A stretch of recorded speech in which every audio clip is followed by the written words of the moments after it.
Quantos poemas, canções, esculturas, quadros, quanta arte já foi produzida por causa do amor? E quantos desses estão completamente equivocados, chamando de amor aquilo que na verdade é muito mais um egoísmo e um desejo de autossatisfação, chamando de amor aquilo que é apenas paixão sexual. Vamos aprender a palavra de Deus sobre o amor. Olá, seja bem-vindo. Aqui nós estudamos a Bíblia. Estamos juntos estudando Romanos, capítulo 12. E agora veremos palavras do apóstolo Paulo sobre o amor. Senhor nosso Deus, obrigado porque o Senhor tem amor por nós. E obrigado porque o Senhor nos ensina a amar e amar de verdade. Nos ensina mais uma vez, Senhor, em nome de Jesus. Amém. Diga amém. Palavra de Deus, Romanos 12, a partir do verso 9, diz assim: o amor deve ser sincero. Eu não vou revisar aqui o que a gente viu até agora em Romanos, porque é denso demais. Eu vou lhe convidar, se você chegou agora, a ler Romanos 12, a ler toda a carta de Romanos. E se você quiser ajuda para entender, tem uns vídeos aqui no canal sobre esse tema.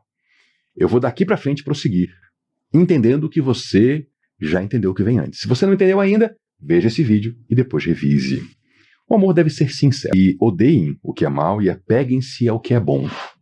Então, quando que fala odeiem o que é mal, não é aquela pessoa que é má, mas é o ato do mal, as coisas que são ruins. Nós devemos ter um amor sem falha, né? Um amor que não é hipócrita, que não é fingido. Tem até traduções que trazem isso, né? O amor não seja fingido, porque a palavra aqui em grego é anipócrita. O hipócrita era uma figura do teatro grego. Ele botava uma máscara para representar o personagem, então você via a máscara, não via a pessoa que estava por trás dela. Daí que vem a ideia do hipócrita, né? A pessoa com máscara. E aqui esse sincero é o anipócrita. É a pessoa que realmente mostra o que ela é. E ela odeia aquilo que é ruim e ela ama e se apega àquilo que é bom. E o que é bom, afinal de contas? Nós aprendemos na palavra de Deus. O que é bom está ensinado aqui. Nós vamos estudar a palavra de Deus para cada vez mais aprender aquilo que é bom. Dediquem-se uns aos outros com amor fraternal. Paulo acabou de nos exortar aqui nos versos anteriores, que a gente viu no outro vídeo, né? A ninguém ficar se achando, né? Mas a servir com os dons que Deus dá. E aí quando ele fala, dediquem-se uns aos outros. A nossa dedicação, ela deve estar voltada para o próximo, para a gente fazer isso com amor, amor de irmão. No grego a gente tem 3 palavras para amor, né? Na língua portuguesa a gente tem só amor. Uma dessas palavras, ela tem ali a ver com o que a gente ouve de... por exemplo, Lucas, né? Lucas ele dedicou os seus textos que ele produziu a alguém que tinha um nome, né? E até eu vou abrir com você, eu vou pegar lá, vamos lá. Recapitulada rapidinho, só para a gente aproveitar e aprender um pouquinho sobre esse tema. Atos dos Apóstolos, a gente abre lá no capítulo 1, e a gente vai ler a partir do verso 1. Em meu livro anterior, Teófilo.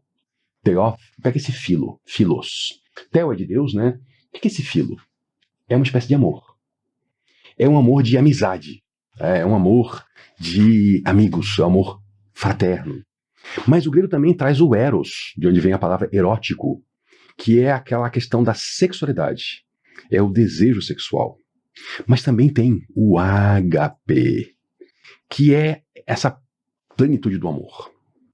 Então nós precisamos ter isso em mente, porque hoje a gente fala em amor e as pessoas estão confundindo essas coisas. Quer ver então com sexo? Tem gente que fala que ama, mas na verdade está falando de desejo sexual. Né? Canções são compostas sobre isso, sobre amor, onde na verdade estão falando sobre sexo. Né? Então a gente tem que ter esses cuidados para não fazer essa mistura e daqui a pouco está falando de atributos que não são compatíveis com aquilo que está dizendo. Então, amem-se, né? Dediquem-se uns aos outros com amor fraternal. Prefiram dar honra aos outros mais do que a vocês. Honra é um termo até difícil de definir, né? Porque a honra, ela é uma série de práticas e atributos ligadas ao que é bom, ao que é nobre, ao que é virtuoso, ao que é correto. E aí Paulo está ensinando assim, ó, faça isso para os outros. Prefira os outros em honra do que a si mesmo. Sabe, eu acho que tem coisas que a gente aponta o que a gente está vendo de ruim para dizer não é isso. Figura religiosa. Né? A figura religiosa que se apresenta com muito título. Né? O cara fala assim, eu sou, e aí, em vez de ele dizer o nome, ele diz um monte de título na frente. Ele fala que ele é apóstolo, profeta, que ele é isso e aquilo, e aí um nome, né? Tem gente, inclusive, que não aceita ser chamado pelo nome. Não, fulano não. Pastor fulano, ou apóstolo fulano. Está se preferindo em honra. Está tentando puxar honra para si. E isso é desonroso. É aquela ideia que se você tem uma virtude, a virtude é uma característica boa do seu caráter, e você fica anunciando que você tem uma virtude, já não é mais virtude, já é uma falha de caráter. Virtude anunciada não é virtude, é vício, é falha de caráter. A pessoa que se diz muito boa, ela acaba de se tornar não muito boa por estar dizendo que é muito boa. Porque quem é muito bom, ele vive, isso a gente nota, né? A gente nota uma pessoa que é caridosa, no sentido de caridade assistencial, de ajudar os pobres, ela não fica anunciando, tocando trombeta, que ela está ajudando. Ela vai e ajuda. E se ela fizer muito isso, a gente acaba até notando e descobrindo isso. Tem pessoas que passaram pela história como pessoas extremamente virtuosas, e elas não ficavam anunciando virtude. Então a honra é uma coisa que a gente dá para os outros. Quando a gente tenta tomar para a gente, ela vira desonra. Tá percebendo aqui? Então prefiram dar honra uns aos outros mais do que a vocês. Nunca falte a vocês o zelo. Sejam fervorosos no espírito, sirvam ao Senhor. Zelo, palavra bonita, palavra antiga, é o cuidado que a gente tem. Às vezes tem tradução antiga que traz ciúme, porque a expressão ciúme ela significava algo diferente do que quer dizer hoje. Eu vou pegar aqui no caso de um casal casado, um casal que se ama realmente, que um serve ao outro, que um prefere beneficiar o outro do que a si mesmo, que cada um, nesse seu amor verdadeiro e autêntico, está preocupado no bem do outro e o quanto que pode fazer para o outro estar bem. Amor. E aí, um dos dois percebe que alguém está se aproximando do seu cônjuge com má intenção, com intenção sexual. O cônjuge não percebeu. O outro já percebeu. O que essa pessoa faz? Ela tira a sua pessoa amada dessa situação. Ela preserva o seu casamento, ela tem zelo. Ela fala, não, aqui é meu. Aqui é meu e Deus me deu. Por isso o homem deixará pai e mãe, se unirá à sua mulher e os dois serão uma só carne. Aqui nós somos uma só carne. Tira teu time de campo. Vaza. Isso é zelo. O que hoje a gente chama de ciúme? A pessoa vira pro cônjuge e agride o cônjuge, ataca o cônjuge e maltrata por causa de um outro que está vindo. Tá vendo como a coisa fica ruim? Ela gera divisão no casamento. O zelo não. O zelo gera união. E nós precisamos ter zelo das coisas do sagrado. Jesus, quando entrou no templo e ele viu aquela bagunça lá dentro, ele teve zelo pela casa do Senhor. A Bíblia fala isso. Vou aqui recapitular com você, tá? O templo de Israel, ele tinha uma parte central, que era o Santo dos Santos. Lá só entrava sacerdote. Existia a parte santa, né, onde entravam as pessoas do povo de Israel. E existia um pátio chamado Pátio dos Estrangeiros, Pátio dos Gentios, onde pessoas que não aderiam ao povo de Israel, não faziam os ritos de iniciação, não se tornavam judeus, elas ainda assim podiam entrar naquele lugar. Pessoas que reconheciam que só o Senhor é Deus. Então elas queriam ir lá para adorar a Deus. Elas não podiam passar de lá. Tá? Senão seria a profanação do templo. Para elas entrarem no templo mesmo, elas precisavam se tornar judeus e abandonar a sua vida pagã. Mas elas podiam ir lá. Era o único lugar que um gentio tinha para adorar. Era lá o Pátio dos Gentios. O que o pessoal estava fazendo lá?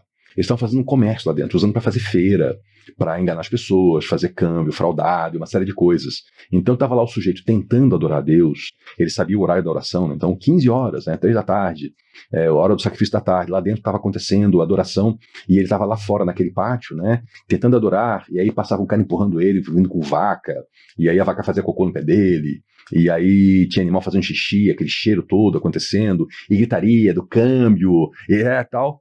E a pessoa não podia adorar.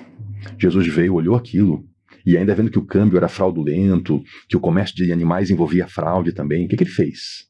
Ele calmamente foi lá, pegou, trançou um chicote de corda, chutou a mesa, virou, desceu ali a mão e afugentou aquele pessoal. E o que o pessoal que viu isso e escreveu falou? Eles lembraram de um texto do Antigo Testamento. O zelo pela tua casa me consome. Então Jesus ficou furioso com o mal. Ele odiou o mal, não as pessoas que estavam ali, mas a prática que era feito. E deu uma limpa na casa. Zelo. Zelo. Nunca falta.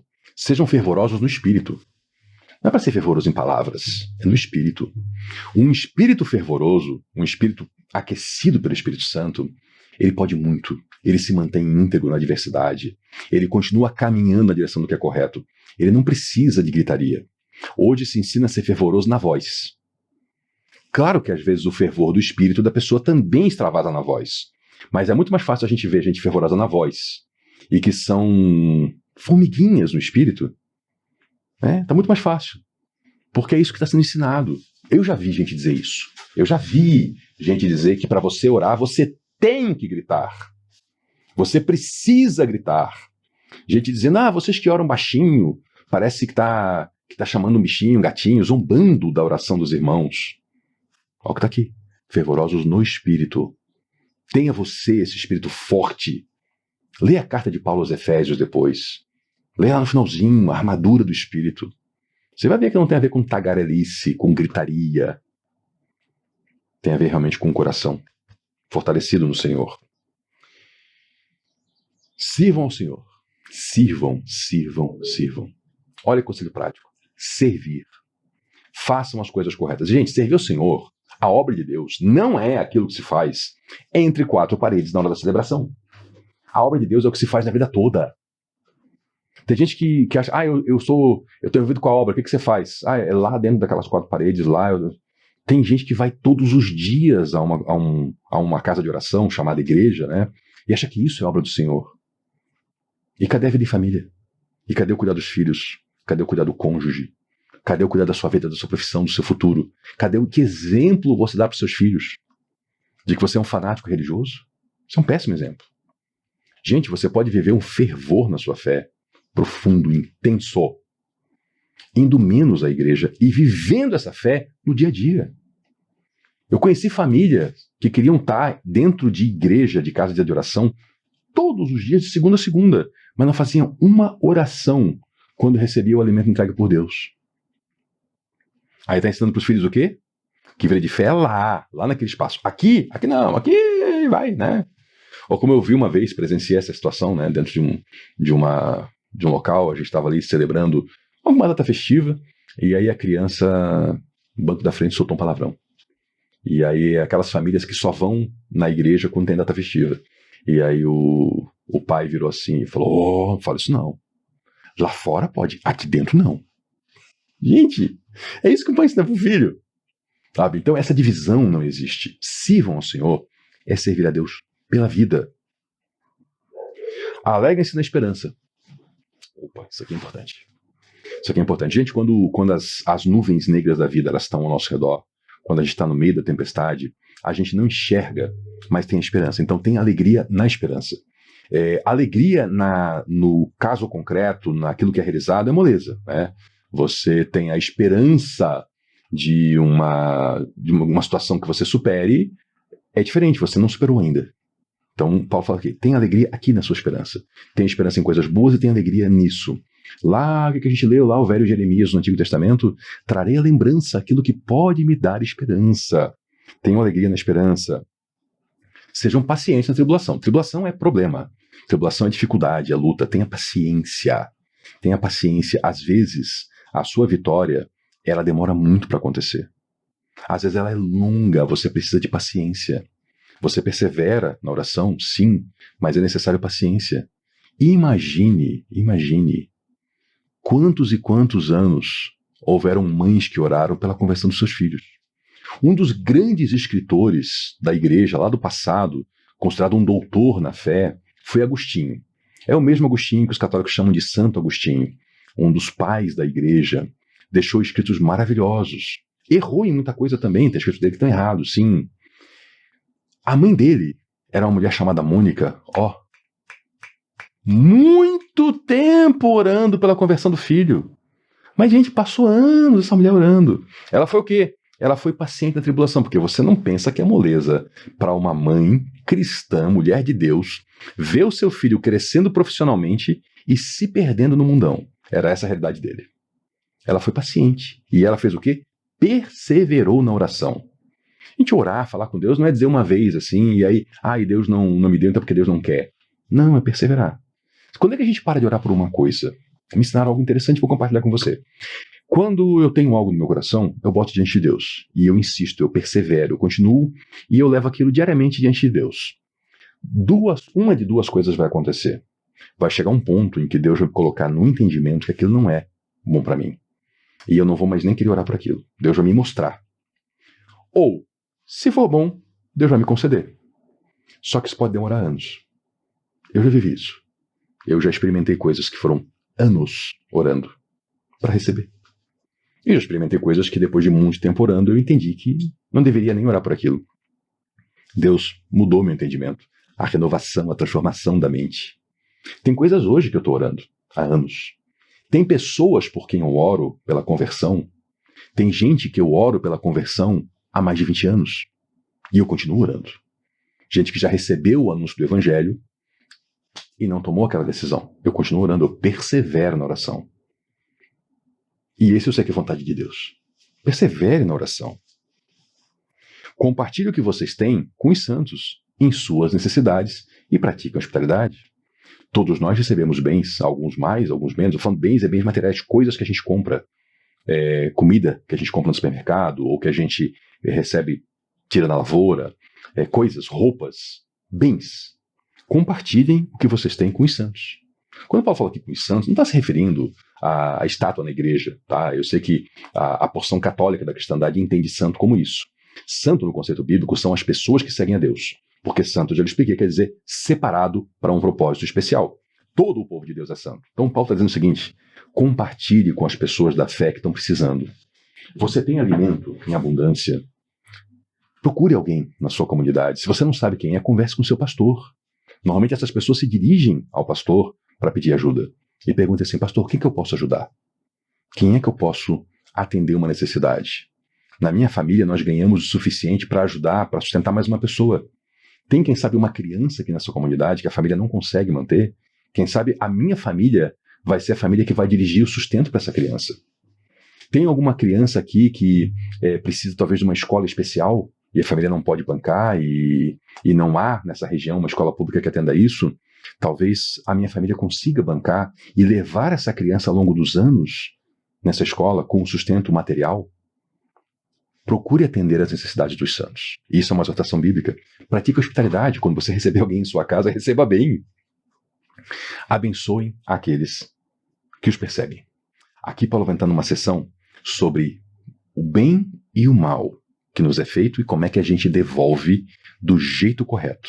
Isso eu lhe convido a ver no próximo vídeo. Muito obrigado pela sua companhia e até lá.